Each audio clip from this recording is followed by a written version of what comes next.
Hallo zusammen und herzlich willkommen zu einem weiteren Video. Wie ihr sehen könnt, die Bühne ist jetzt an einem leicht anderen Platz und hier geht ein Kabel weg, aber es steht noch kein Opel drauf. Ja, ich wollte heute eigentlich anfangen am Opel zu schrauben, aber es gibt noch so ein kleines Platzproblem und zwar hier diese Maschinen, also jetzt im Speziellen die Reifenwuchtmaschine, die steht tatsächlich ein bisschen zu weit hier im Raum drin, als dass ich da, selbst wenn ich das wegräume, ich hatte das schon mal weggeräumt, komme ich hier mit dem Opel, gerade hier unten an den Auslegern, komme ich da nicht sauber vorbei. Am Montag oder beziehungsweise Dienstag nächste Woche soll die Ameise kommen. Ich hoffe, dass ich dann mit der Ameise das Zeug hier umgeräumt bekomme, sodass ich dann den Opel reinfahren kann. Bedeutet, heute geht es leider noch nicht direkt am Opel los, aber mir ist was anderes aufgefallen beim Aufbau der Hebebühne. Ich habe mich jetzt doch anders als eigentlich von mir geplant für ein Verlängerungskabel entschieden. Aus dem Grund, das kann ich ja immer weiter verwenden. Wenn ich jetzt wirklich das Kabel einfach durchtrennt und verlängert hätte, ja, also klar, natürlich bleibt das Kabel an der Hebebühne, aber so habe ich ein Verlängerungskabel und kann das auch mal für andere Zwecke einsetzen. Deswegen dachte ich gar nicht verkehrt. Es ist jetzt natürlich einfach mal nur provisorisch, damit ich sie aufbauen konnte. Und ja, beim Aufbau, das ist jetzt auch das Stichwort, wo es heute geht. Ich hatte sie ja vorher auf dem Mobilkit, als ihr bei den letzten Videos die Hebebühne gesehen habt. Jetzt ist das Mobilkit weg und ich dachte mir, weil ich habe es noch nie wirklich in Action gezeigt, also beziehungsweise halt im Einsatz mit dem Mobilkit. Und da gibt es auch so einen kleinen Trick, wie man das überhaupt montiert. Zudem gab es wieder ein Problem beim Anschluss, oder was heißt Problem? Beim ursprünglichen Video, wo ich die Hebebühne aufgebaut habe, ich verlinke es euch mal oben, hatte ich das Thema, dass als ich sie angeschaltet habe und die Taste gedrückt habe zum sozusagen nach oben fahren, ist zwar der Motor angesprungen, man hat auch gehört, dass er fördert, aber die Hebebühne hat sich nicht angehoben. Dann habe ich mich eingelesen und dann, ja, je nachdem, wie das verkabelt ist, hier haben wir ja 3 Phasen. Das ist ja der 400 Volt Starkstromanschluss, also wir haben hier 3 Phasen.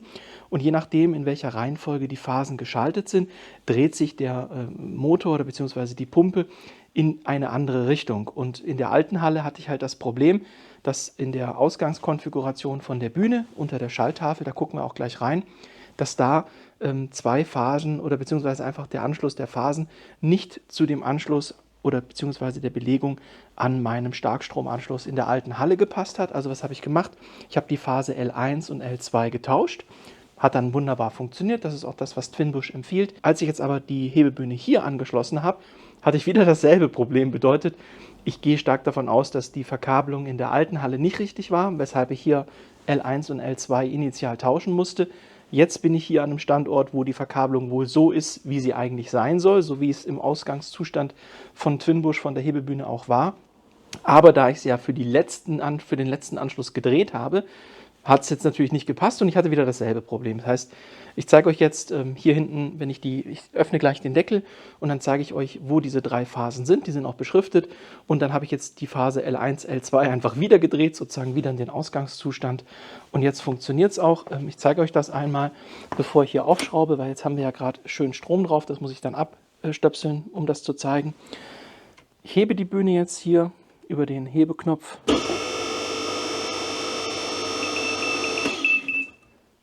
Okay, das ist jetzt neu mit dem komischen Gepiepse. Okay, wahrscheinlich hatte ich einfach nicht richtig gedrückt. Also fährt sauber hoch. Ich hatte das auch schon ein paar Mal getestet. Wahrscheinlich habe ich jetzt einfach nur zu lulli-mäßig gedrückt gehabt. Und jetzt können wir sie wieder absenken. So, jetzt könnt ihr mich wahrscheinlich wieder ein bisschen besser verstehen. Das ist immer nervig mit diesem Gepiepse. Das muss ich eigentlich mal abklemmen. Genau, ich habe es jetzt noch nicht ganz abgesenkt. Und wie gesagt, was ich eben auch erwähnen wollte, was wahrscheinlich schwer zu verstehen war, ich habe sie so eingestellt, ihr könnt ja einstellen, wie schnell sie sich absenkt. Deswegen senkt sie sich jetzt auch relativ langsam ab, habe ich so eingestellt, weil wenn ein Fahrzeug drauf ist mit Gewicht und sie würde jetzt im unbeladenen Zustand sich schnell absenken, dann fällt das Auto mehr oder weniger runter. Und deswegen habe ich es eben jetzt so eingestellt, dass es, wenn ein Auto drauf ist, ich habe das damals mit dem Audi gemacht, weil der relativ schwer ist, dass sie sich dann, selbst wenn ein schweres Auto draufsteht, eben noch in einem, ja, sage ich mal, sehr behäbigen Tempo absenkt, sodass das Auto praktisch nicht von der Bühne in Anführungszeichen fällt. So, und wie gesagt, heute möchte ich euch jetzt zeigen, wie ihr die Phasen dreht. Bevor wir das machen, weil ich dazu aber wieder Strom abschließen muss und so weiter, zeige ich euch jetzt einfach einmal, vor allem auch, weil sie jetzt in der richtigen Position ist, wie ihr das Mobilkit montiert. Wichtig bei dem Mobilkit, Sie muss sozusagen ungefähr in dieser Höhe sein, weil durch das Anheben sich der Winkel von dieser Querstrebe da hinten verändert. Und wenn ihr den Winkel der Querstrebe nicht verändert, also dieser grauen Strebe hier, ja, dann könnt ihr das Mobilkit nicht einsetzen, zumindest nicht hier hinten. Und wenn sie ganz abgesenkt ist, dann hat sich der Winkel hier so nach unten geneigt und dann kriegt ihr das Mobilkit, wie gesagt, nicht angesetzt. Das heißt, hier so, ja, auf so einer Höhe von 30 Zentimetern oder so, mal ganz grob Pi mal Daumen, hätte ich gesagt, ist das eben der richtige Winkel. Das merkt ihr dann aber auch, wenn ihr die entsprechenden Rollen ansetzt. Und zum Thema Rollen, da haben wir hier eine. Die nehmen wir jetzt, schieben die hier so drüber. Und wie gesagt, weil das jetzt eben in die Bühne leicht angehoben ist und sich hier der Winkel der Stange verändert hat, können wir diese Rolle hier bequem einfach draufschieben. Ansonsten, wenn die Bühne unten ist, funktioniert das nicht. Dann müsst ihr das irgendwie mit der Hand anheben oder so, was natürlich extrem doof ist. Jetzt hole ich die zweite Rolle. Hier gleiches Prinzip. Dadurch, dass jetzt der Winkel passt, können wir das hier bequem einfach draufschieben. Und für vorne haben wir hier diese Verlängerung. Die nehmen wir uns auch. Und da ist es dann so, die schieben wir jetzt eben hier auch entsprechend einfach drüber. Die Verlängerung vorne oder diesen Aufsatz, den kriegt ihr eigentlich in jeder Position angesetzt. Aber entscheidend ist eben die Geschichte hinten. Ja, das geht nur, wenn die Bühne eben entsprechend angehoben ist. Ansonsten kriegt er die Sachen da nicht eingesetzt. Und jetzt ist es so, jetzt können wir die Bühne ganz ablassen. Und dann hat man die Möglichkeit, dass das Ganze eben portabel ist, indem wir da dann vorne noch diese Stange ranbauen. Jetzt lasse ich es aber erstmal noch ein bisschen ab, wird es wieder ein bisschen lauter, deswegen halte ich die Klappe und packe das in vielleicht sogar einen Zeitraffer. Und wenn sie dann runter ist oder beziehungsweise beim Ablassen, achtet mal auf die Rollen, wie die sich sozusagen verändern. Ich stelle euch da mal hin, dass ihr das sozusagen selber sehen könnt. So, ich denke, ihr habt jetzt in dem Zeitraffer das wirklich schön gesehen, wie sich eben der Winkel verändert hat von dieser Stange. Jetzt sind diese, ja, sage ich mal, Querblättchen oder das, was hier rangeschweißt ist, ist jetzt praktisch waagerecht. Und vorher war es ja so, als die angehoben war, waren die so leicht schräg nach oben. Und wie ihr sehen könnt, die Rollen sind jetzt bombenfest, weil das hier verklemmt ist. Und deswegen, wie gesagt, wenn ihr das Mobilkit montieren wollt, müsst ihr eben darauf achten, dass ihr die Bühne vorher so auf 20, 30 Zentimeter hochfahrt. Erst dann könnt ihr die Rollen ansetzen, sonst funktioniert das mit den Rollen da hinten nicht. Und jetzt wo sie abgelassen ist und sozusagen auf den Rollen steht, brauchen wir noch für vorne. Da können wir hier diesen, ja, sieht so ein bisschen wie so ein Phallus-Symbol aus, aber gut, so ist es halt, ne? Und den können wir dann hier drunter schieben. Es hat natürlich jetzt schon gewisse Analogien. Wir ignorieren diese Analogien. Und dann können wir das eben hier entsprechend anheben. Runzelt dann mal ein bisschen. Und jetzt ist sie frei und wir können sie sozusagen in eine beliebige Position verschieben. Ja? Also das ist sozusagen, so könnt ihr das Mobilkit ansetzen und damit die Bühne entsprechend rangieren. Ihr müsst, wie gesagt, darauf achten, dass sie ein bisschen hochgefahren ist. Auch zum Entnehmen der Rollen müsst ihr eben darauf achten, dass sie ein bisschen hochgefahren ist, weil ihr sonst das vom Winkel nicht hinbekommt. Da ist das eben alles verspannt und dann geht das nicht. Das war sozusagen der erste Teil. Wie montiert ihr das Mobilkit? Wie könnt ihr sie dann, sage ich mal, im freien Raum oder halt in eurer Lokation nachher bewegen mit dem Mobilkit? Das ist auch wirklich sehr gut. Also man kann die auch so mehr oder weniger auf der Stelle rotieren. Also dadurch, dass ja dieser Nupsi hier unten oben einfach einen runden Kopf hat, könnt ihr den auch wirklich sehr schön manövrieren. Also funktioniert wirklich hervorragend, um die Bühne zu platzieren. Ihr seht auch, ich habe sie so leicht angeschrägt. Aus dem Grund, der Gedanke ist, wenn ich dann später hier reinfahre, dass ich eben leicht schräg hier reinfahre. Ob das dann nachher in Realität so funktioniert, wie ich mir das gedacht habe, wird sich zeigen. Aber wie gesagt, ich muss ja jetzt erstmal dann den Krempel hier wegräumen, bevor ich das erste Mal drauf fahren kann. Ansonsten platztechnisch nach vorne und hinten ist genug Platz. Ich habe jetzt auch die Möglichkeit, entweder vorwärts oder rückwärts drauf zu fahren.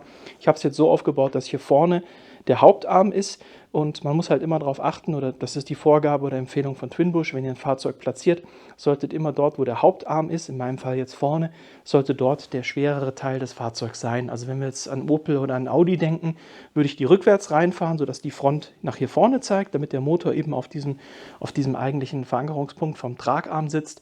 Bei anderen Autos, wo die Gewichtsverteilung anders ist, könnte ich auch vorwärts reinfahren. Also das ist dann nachher relativ egal, man sollte halt nur darauf achten.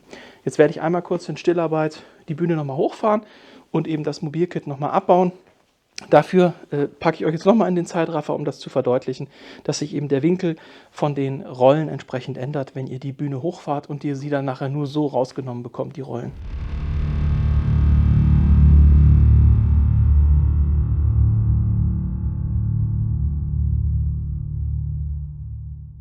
So, ich habe die Bühne jetzt wieder runtergefahren. Einen Teil habt ihr ja gesehen. Und wie gesagt, erst wenn die runtergefahren ist, könnt ihr dann eben die Rollen entsprechend entnehmen. Und sonst geht das eben nicht. Habe jetzt wieder alles abgebaut, steht jetzt wieder an ihrem Platz. Habe jetzt auch hier den Stromanschluss getrennt. Und jetzt geht es daran, was macht ihr, wenn, wie gesagt, ihr ähnliche Probleme habt wie ich beim ersten initialen Aufbau oder jetzt wie beim zweiten, weil ich durch den ersten Aufbau, wie gesagt, die Phasen ja schon gedreht hatte und der Motor läuft, aber die Bühne sich nicht entsprechend anhebt. Dann öffnet ihr hier den Kasten, indem wir mit einem großen Kreuzschlitzschraubenzieher hier diese Schrauben entsprechend öffnet. Das sind 4 Stück. Ja? Also ich löse die jetzt nur an. Ich mache das gleich in Stillarbeit. Dann dreht ihr die raus und dann nehmt ihr den Deckel ab und dann zeige ich euch, wo ihr da drin die entsprechenden Phasen findet und welche ihr tauschen müsst. So, ich habe jetzt die Schrauben gelöst und nachdem ihr die Schrauben gelöst habt, also so sehen die aus, ne, von vorne eben Kreuzschlitz und dann einfach mit einem langen Gewinde.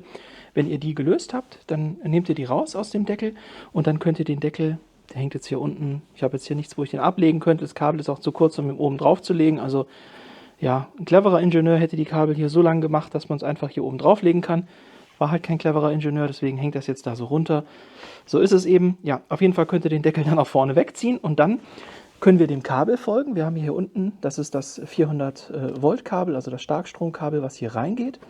Und ihr seht ja schon, hier gehen jetzt 3 Phasen. Einmal schwarz, grau und braun. Die gehen hier unten an diese Anschlüsse, an diese 3. Ja? Und hier oben ist das Ganze entsprechend beschriftet. Hier haben wir L1, L2, L3. Das sind unsere 3 Phasen. Und wenn wir dieses Problem haben, dann steht eben bei Twinbush in der Anleitung bzw. empfiehlt Twinbush, die beiden Phasen L1 und L2 zu tauschen. Das ist jetzt in meinem Fall sind das schwarze und das graue Kabel. Das hatte ich, wie gesagt, initial in der alten Halle einmal gedreht, weshalb es jetzt hier in der neuen Halle nicht mehr funktionierte. Bedeutet, der Initialzustand war eben wie jetzt hier zu sehen, schwarz, grau und dann braun. Und damals in der alten Halle musste ich eben schwarz und grau tauschen, damit sie sich hebt. Hier war es jetzt wieder genau andersrum. Hier habe ich jetzt wieder zurückgetauscht und wir sind wieder am Initialzustand, wo eben entsprechend schwarz, grau und dann braun kommt. Und wie gesagt, identifizieren könnt ihr das Ganze, indem ihr da oben die Beschriftungen lest. Da steht dann eben L1, L2 und L3. Und das ist auch schon der ganze Spuk. Mehr müsst ihr nicht machen. Danach sollte der Motor in die richtige Richtung laufen und entsprechend Hydraulikflüssigkeit in die Zylinder pumpen, sodass sich die Bühne hebt. Das war der ganze Zauber. Wie gesagt, die Bühne ist jetzt aufgebaut.